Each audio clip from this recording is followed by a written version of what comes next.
ngiye kubasuhuza mbaha n'ikaze hano kwa Mr Karimagezi TV Rwanda, aho tunosora amakuru atandukanye mu gihugu cyacu cy'u Rwanda. Ni umukino gwabaye nimugoroba gwari gwahuje ikipe ya APR ndetse n'ikipe ya Kiyovu.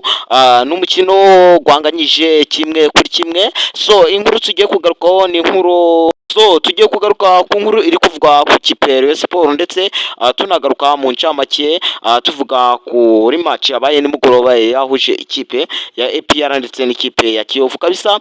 Inkuru iri kuvuga ku kipe ya Rayon Sports nuko bari kuvuga yuko Rayon Sports yaba yasinyanye amasezerano ndetse n'indi company yaba iri kugira ngo iyamamarize batamenyesheje Skol kabisa. Ibyo ngibyo bikaba byateye impagarara ya hagati ya Rayon Sports ndetse na Rayon Sports, bikaba byateye impagarara. So ikintu tugiye kuvugaho nuko hagati ya Skol na Rayon Sports, abafana ba Rayon Sports aho ngaho bari bafite ikibazo yuko Skol itazongera kubatera inkunga. Rero inkuru ihari nuko bifitanye amasezerano ndetse byameranye neza kabisa.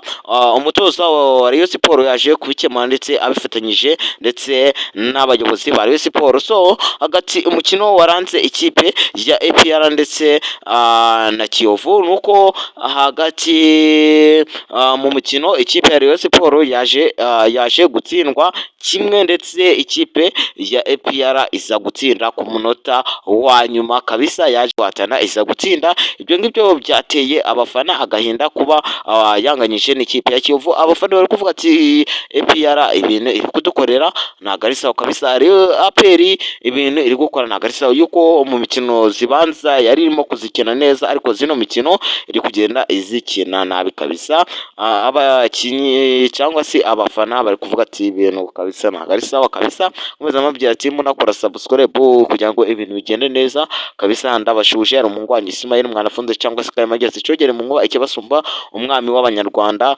kabisa, umusesenguzi umwe rukumbi hano kuri YouTube kabisa. Wakoze subscribe ni by'agaciro ndetse nawe utari wayikora waza kugikanda kugira ngo ibintu bigende neza. Gatanu kukanisha cyawo ndabakunda, duhure mu zindi video zigiye zitandukanye kabisa. Ari umuhungu wanjye Karimagezi bisanzwe kabisa.